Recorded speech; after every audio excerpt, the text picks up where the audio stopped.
The great dragon Taiho floated alone in the cold emptiness of space. Once, his massive body had shined with scales that gleamed like polished metal. Now, those scales were hidden under layers of sharp, crystal-like growths. These were space barnacles parasites that had attached to him over hundreds of years. Taiho was old, even for his kind. The stellar dragons had roamed the universe since before humans had built their first cities.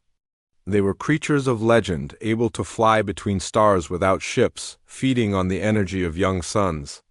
Their bodies stretched for kilometers, with wings that could catch solar winds and tails that could split asteroids, but Taiho was no longer the mighty hunter he once was. Each small movement sent pain through his body as the barnacles dug deeper into his flesh. They had started as tiny specks, hardly noticeable among his silver-blue scales. Year by year, decade by decade, they had spread, first along his back, then down his sides, eventually covering his wings and making flight nearly impossible. "Leave me," he had told his pod 20 years ago, when he could still keep up with their slow journey between star systems. "I will only slow you down." The other dragons had not argued. It was their way. When one grew too weak, too sick, they were left behind. The strong survived. The weak became stardust. Taiho had accepted this fate when he was young and strong, watching elders depart from the pod. Now it was his turn. His pod leader, Doyun, had touched snouts with him one last time. "Your journey was long, old friend. May your final rest be peaceful." Then they were gone, their massive forms becoming smaller, until they vanished into the darkness between stars. For years after, Taiho had tried to save himself. He scraped his body against rough asteroids, hoping to break off the barnacles. The pain was terrible, but only a few barnacles fell away. For each one he removed, 10 more seemed to grow in its place. He dove into the outer layers of stars, where the heat might burn away the parasites. But the barnacles had evolved to survive even these extreme temperatures. They simply went dormant until he left the star's corona, then, awakened hungrier than before, the barnacles fed on his life energy, the same force that allowed stellar dragons to live for thousands of years. They were slowly draining him, becoming fatter and more numerous while he grew weaker. Now, as he drifted near a small yellow star with 8 planets, Taiho could barely move his tail. The barnacles had spread to cover nearly 90% of his body. They formed a thick, heavy shell that trapped him inside his own skin. Only his eyes remained mostly clear, allowing him to watch as he slowly died. He had not eaten in over a year. Normally, he would feed by opening his massive jaws and absorbing the energy particles that flowed from young stars. But the barnacles had grown around his mouth, making it painful to open wide enough to feed properly. The little energy he managed to consume went to keeping his heart beating and his mind aware a curse, as it meant he would remain conscious until the very end. Taiho's thoughts had grown foggy from hunger and pain. Sometimes he imagined he was young again, soaring with his pod through colorful nebulae, playing chase games around black holes, using their gravity to sling themselves faster than any ship could travel. Other times he remembered the early days of the universe, when his kind had been many and mighty. The stellar dragons had watched countless species rise and fall across the galaxy. They had observed humans from afar, seeing them evolve from simple tool users to builders of great space stations. Dragons and humans rarely interacted. When they did, it usually ended badly. Humans feared what they didn't understand. And nothing was less understandable than a creature that could live for millennia and cross the void. Without technology. As Taiho drifted closer to the third planet of this small star system, he noticed increased ship activity. Small vessels moved between the planet and its moon. Larger ships traveled to the 4th and 5th planets, where humans had built colonies. None came near him. At his current distance, he probably appeared as just another asteroid on their sensors. That was good. Taiho had no strength left to defend himself if humans decided to attack. In the past, some human ships had tried to hunt dragons, either out of fear or desire for the rare elements in dragon scales. Those ships had been destroyed, their crews never returning to tell what they had found. But Taiho could not even generate the energy needed for a warning flare now. let alone defend himself. A sharp pain shot through his side as a cluster of barnacles grew larger, cracking one of his primary scales. Taiho let out a silent roar that no one could hear in the vacuum of space. The pain was becoming unbearable. Perhaps it would be better to end things quickly, to fly directly into the star and let its heat consume him completely, but even that final choice was denied him.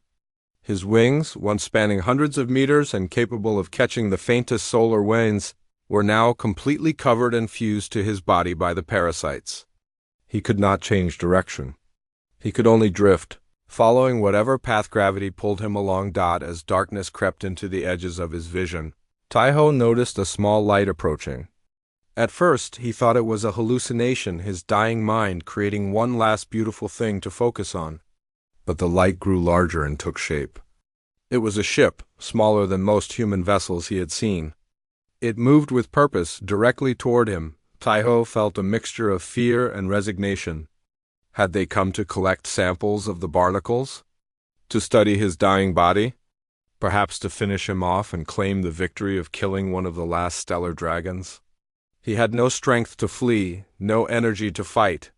All he could do was watch as the small ship drew closer, its light scanning across his barnacle-covered form. After thousands of years of life among the stars, Taiho's fate now rested in the hands of the very species his kind had avoided for so long. The ship circled him slowly, its sensors no doubt recording everything. Taiho closed his eyes, waiting for whatever would come next. He only hoped it would be quick. Jiwoo Kim was not supposed to be in this part of space. Her small research ship, the Serendipity, had been assigned to map gas clouds in a nearby system. But Jiwoo had always followed her curiosity more than her orders. "What is that?" she whispered to herself, staring at the strange readings on her scanner. Something massive was drifting at the edge of the solar system. Something alive. Jiwoo had been working alone in space for 3 years. After graduating top of her class at the Space Academy, she had surprised everyone by requesting a solo research mission instead of a position on one of the big exploration ships. She liked the quiet. She liked making her own decisions. The Serendipity was small but fast. Jiwoo had modified it herself, adding better sensors and stronger engines. The ship was only meant for one person, with a tiny sleeping area, a food station, and a control room filled with screens and buttons. It wasn't fancy, but it was home. As she guided her ship closer to the strange object, Jiwoo checked her weapon systems. Not that she wanted to use them, but space was full of dangers. Pirates sometimes attacked research vessels for their valuable data. Strange creatures lived in the darkness between stars. It was always better to be safe. "Computer, maximum magnification on the main screen," she ordered. The image that appeared made her gasp. It wasn't an asteroid or a derelict ship, as she had first thought. It was a dragon. A real space dragon. Jiwoo had heard stories about them. Every space traveler had. The ancient creatures that could fly through space without ships, that lived for thousands of years, that could harness the power of stars. Most people thought they were just legends, like the sea monsters on old Earth maps, but here was proof they were real. And this one was enormous. Even covered in strange growths, Jiwoo could tell it was at least a kilometer long from nose to tail tip. "It's beautiful," she whispered, even though the dragon was clearly in bad shape. The growths covering its body looked painful, like sharp crystals digging into its scales. Jiwoo circled the dragon carefully, keeping her distance. Her sensors showed it was still alive but very weak. Its body temperature was much lower than it should be for a creature that supposedly fed on star energy. "Computer, analyze those crystal formations," she said. After a moment, the computer responded, "Analysis complete. Formations appear to be a type of space-dwelling parasite, similar to barnacles found in Earth's oceans. They attach to a host and feed on its energy." Jiwoo frowned. The poor creature was being eaten alive by these parasites. No wonder it was so weak. She zoomed in on a section of the dragon's body where the barnacles were thickest. They pulsed with a faint light, stealing energy from their host with each beat. She should report this discovery immediately. Finding a living space dragon would make her famous. The Science Council would send research ships. They would study it, maybe try to communicate with it, but looking at the dragon's condition, Jiwoo knew it might not survive that long. The barnacles were too numerous, too deeply embedded. By the time a research team arrived, they might find only a dead dragon covered in thriving parasites. Jiwoo bit her lip, thinking. She wasn't a xenobiologist, but she had studied marine biology before switching to space exploration. She knew about parasites, about how they worked and how to remove them. This is crazy, she told herself. Completely crazy. But she was already checking her oxygen levels and preparing her spacesuit. The Serendipity had a small airlock and an EVA pack equipment for spacewalks. She had used it many times to collect samples or repair the outside of her ship. She had never used it to approach a dying space dragon. Jiwoo packed a basic medical kit and some tools into a bag. She had no idea if any of it would help, but she had to try something. She couldn't just watch this magnificent creature die. Computer, maintain position 50 meters from the dragon. Monitor its life signs and alert me to any changes. Acknowledged, the computer responded. Warning, approaching unknown alien life forms is against Space Exploration Protocol 17B. Note my violation in the log, Jiwoo said as she pulled on her spacesuit, and prepared to record everything. This might be the only chance anyone gets to study a living space dragon. The spacesuit was bulky but familiar. Jiwoo had spent hundreds of hours in it, floating in the vacuum of space. She checked all the seals twice, then attached the EVA pack to her back. It would let her move freely in space, using small jets of air to control her direction. As she entered the airlock, Jiwoo felt a mix of fear and excitement. What she was about to do was dangerous and probably stupid. The dragon might see her as a threat.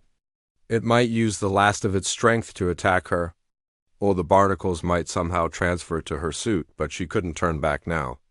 Not when she might be able to help. The airlock cycled, and the outer door opened to the blackness of space. Jiwoo pushed off gently, activating the EVA pack to guide her toward the massive creature. Up close, the dragon was even more impressive. Despite the barnacles covering most of its body, Jiwoo could see patches of scales that shimmered with an inner light. They were like living metal, changing color slightly as she watched. The dragon's eye was the size of her entire ship. It was closed now, but as Jiwoo approached, it slowly opened. The pupil was a vertical slit, like a cat's eye, but larger than a house. It focused on her, and Jiwoo froze. There was intelligence in that eye. Ancient, tired intelligence. The dragon was watching her, assessing her. Jiwoo raised her hand slowly, showing she carried no weapons. I want to help, she said, even though she knew the dragon couldn't hear her through the vacuum of space. To her surprise, she felt something brush against her mind. It wasn't words exactly, more like feelings and images, pain, resignation, curiosity about this small creature approaching. Somehow, the dragon was communicating with her. Jiwoo focused her thoughts, trying to project feelings of help and healing. She pictured the barnacles being removed, the dragon flying free again. The huge eye blinked slowly. Then the dragon moved slightly, turning to expose a section of its body where the barnacles seemed less dense. It was giving her permission to try. With a deep breath, Jiwoo activated her jets and moved closer. She had no idea if she could actually help this ancient creature, but she had to try, even if it was the last thing she ever did. Jiwoo floated closer to the massive dragon, her heart beating fast inside her spacesuit. The creature's eye remained fixed on her, watching her every move. She could still feel its presence in her mind, a gentle touch. Like waves on a shore, the section of the dragon's body that it had turned toward her was covered in smaller barnacles. They looked newer than the large clusters covering most of its form. Each barnacle was shaped like a crystal, with sharp edges that dug into the dragon's scales. They pulsed with a faint blue light, growing brighter and then dimmer in a steady rhythm. I'm going to try to remove some of these, Jiwoo said, more to herself than to the dragon. She pulled a flat metal tool from her bag. It was meant for scraping ice off the ship's sensors, but it might work for this too. Carefully, she placed the edge of the tool against the base of a small barnacle. The dragon's body tensed, and Jiwoo felt a flash of pain in her mind that wasn't her own. She pulled back quickly. I'm sorry, she thought, trying to project feelings of apology. I don't want to hurt you, but this might be painful. The dragon's eye blinked once, slowly. Jiwoo felt a new sensation in her mind acceptance. Permission to continue despite the pain. She placed the tool against the barnacle again and pushed harder. The parasite resisted at first, then suddenly popped free. A small cloud of glittering dust floated away from the spot. Underneath, Jiwoo could see the dragon's true scale, a beautiful silver-blue surface that seemed to contain its own light.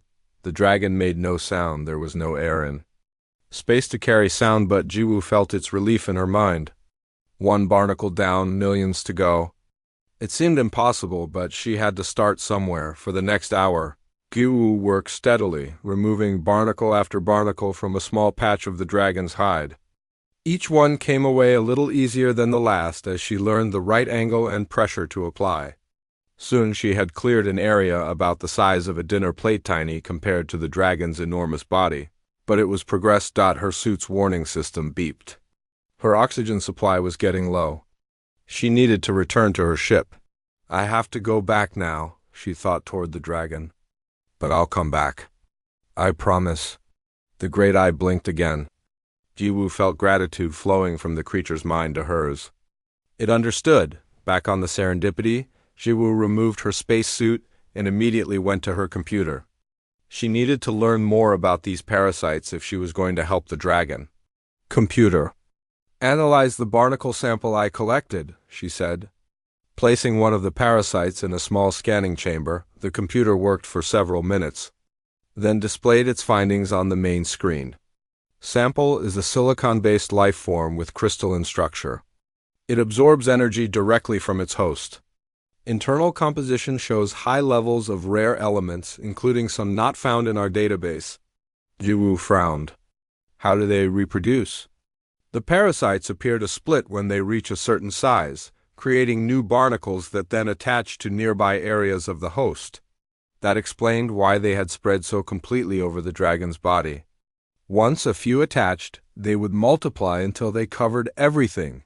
Is there any way to kill them without harming the host? She asked. The computer processed this question longer. Theoretical analysis suggests the parasites are sensitive to specific frequencies of electromagnetic radiation. They might detach if exposed to the right frequency. Jiwoo sat up straighter. Can we generate those frequencies with our equipment? The ship's communication array could be modified to emit the required frequencies at close range. Start working on those modifications, Jiwoo ordered. Priority 1. While the computer worked, Jiwoo ate a quick meal and rested. She couldn't help the dragon if she collapsed from exhaustion. As she ate, she watched the massive creature through her view screen. It hadn't moved since she left it. How long had it been drifting like this, slowly dying as the parasites drained its life? 3 hours later, Jiwoo was back in her spacesuit, carrying a modified communication device. It looked like a small satellite dish attached to a power pack. If the computer's calculations were correct, it would emit frequencies that should make the barnacles release their hold. As she approached the dragon again, its eye opened. Jiwoo felt its consciousness touch hers once more. There was curiosity there, and something else, hope, faint but present. I'm going to try something new, she thought toward the dragon. It might help with more barnacles at once. She positioned herself near the area she had cleared earlier and pointed the dish at a section covered in barnacles. She activated the device. Nothing happened at first.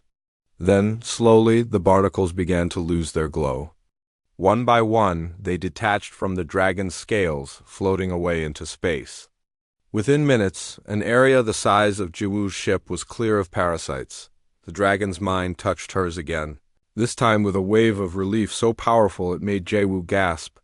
The pain reduction must have been enormous. Encouraged, Jiwoo moved to another section and repeated the process. More barnacles detached. She continued for hours, moving methodically across a small portion of the dragon's vast body.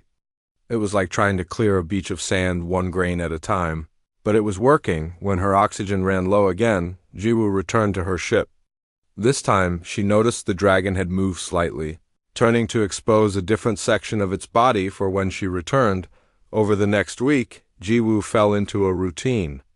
She would work outside for as long as her oxygen lasted, return to the ship to rest and recharge, then go out again. She slept only when absolutely necessary. Driven by the need to free the dragon from its parasites, the dragon helped as much as it could. It positioned its body to give her access to different areas. Sometimes it would direct her attention to spots where the barnacles seemed to cause the most pain.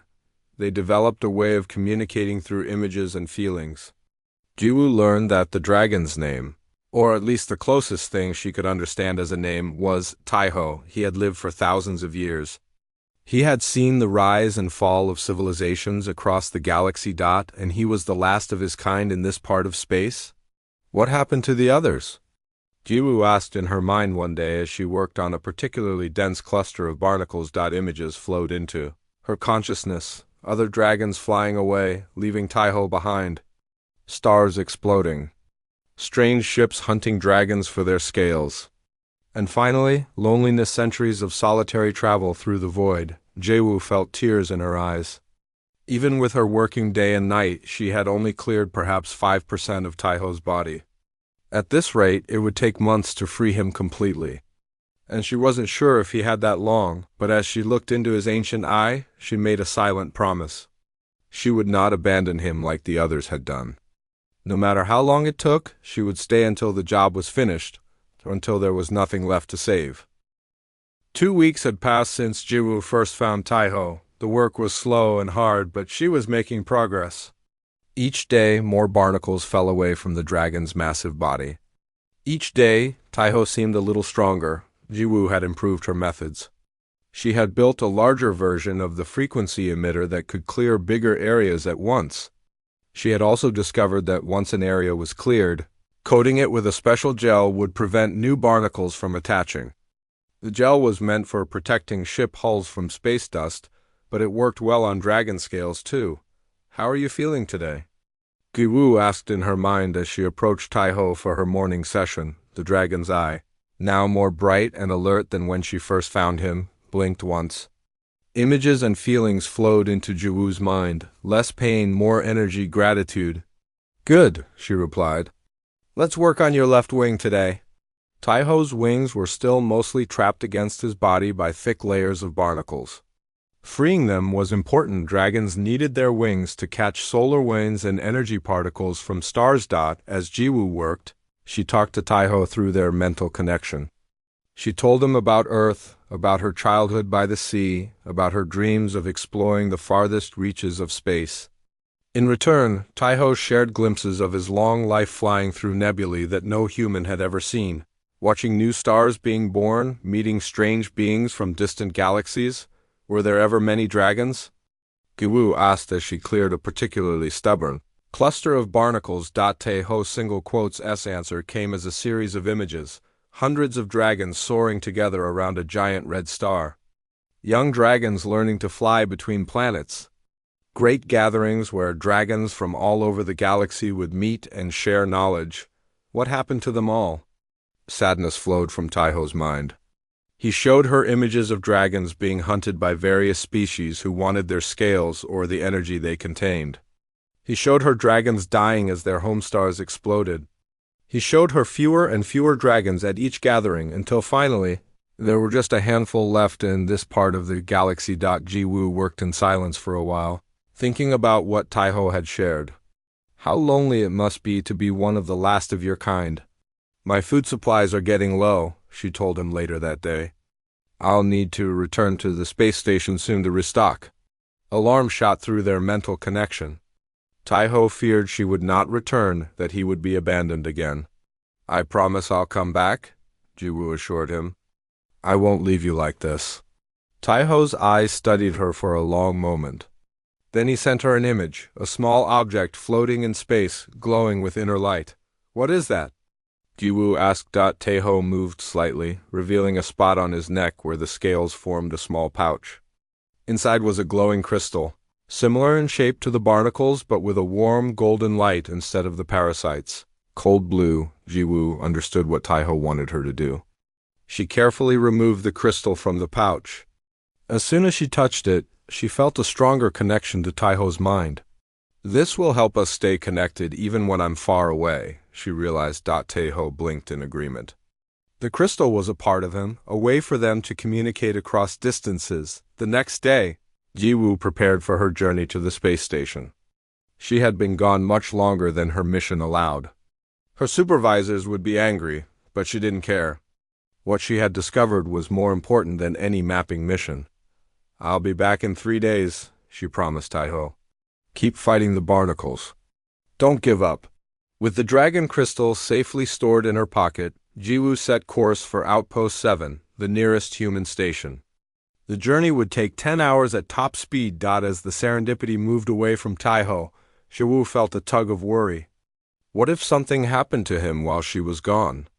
What if space pirates found him, or a meteor struck him? He was still too weak to defend himself or move quickly. Through the crystal, she felt Taiho's reassurance. He had survived for thousands of years. He could survive 3 more days. At Outpost 7, Jiwoo faced the questions and anger she had expected. Her supervisor, Captain Minho, was furious that she had abandoned her assigned research area.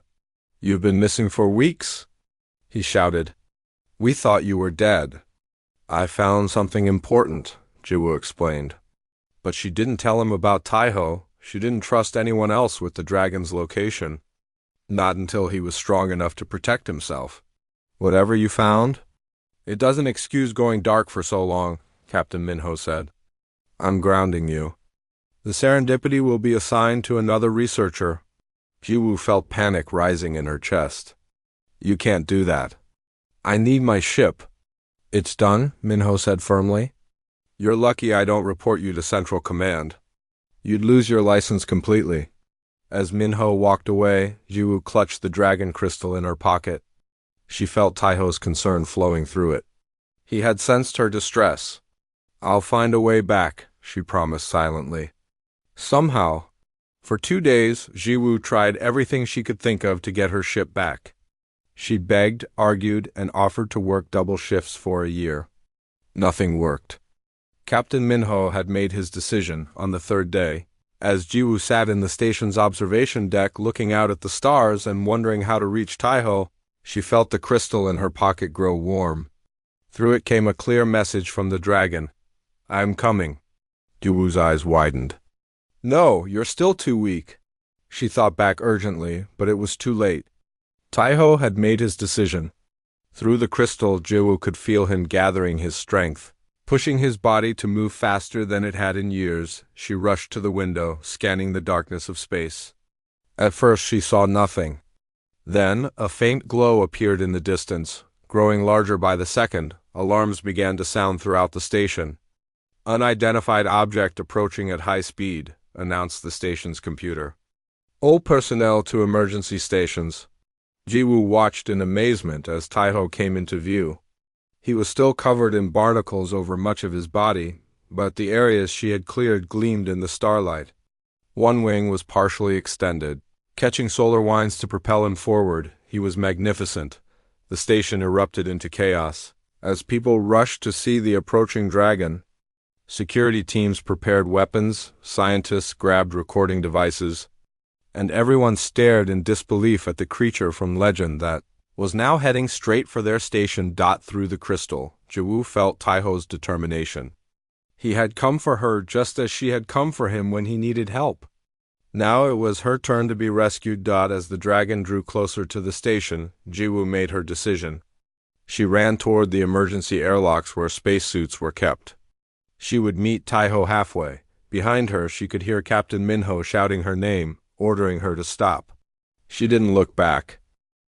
Jiwoo's hands shook as she put on the spacesuit. Alarms blared throughout the station. Over the speakers, she could hear Captain Minho ordering everyone to battle stations. "Do not fire!" Jiwoo shouted, but no one was listening to her. She finished sealing her helmet and grabbed a jetpack from the wall. The emergency airlock was designed for quick exits during station emergencies.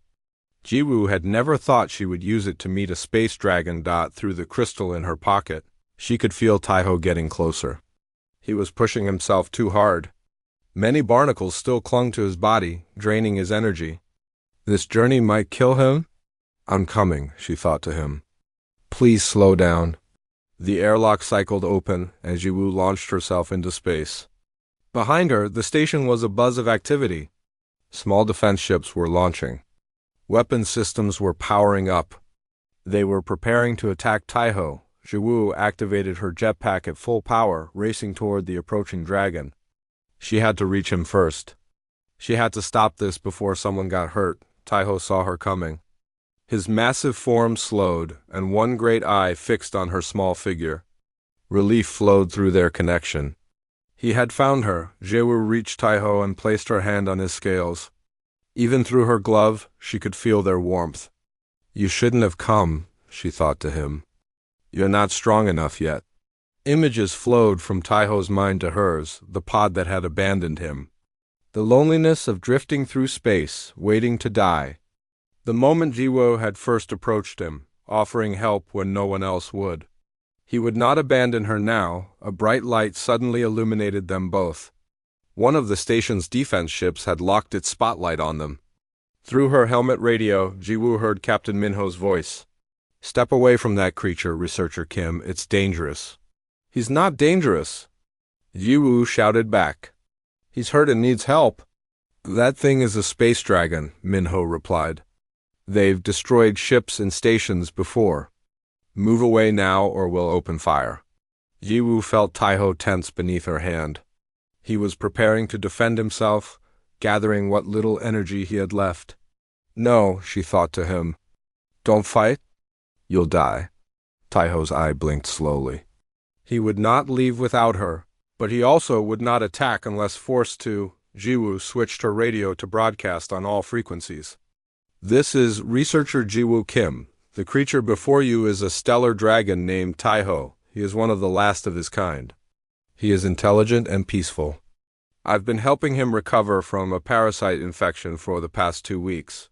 There was silence for a moment. Then Captain Minho's voice again. If it's so peaceful, why is it approaching our station? Because I asked for his help? Jiwoo lied quickly.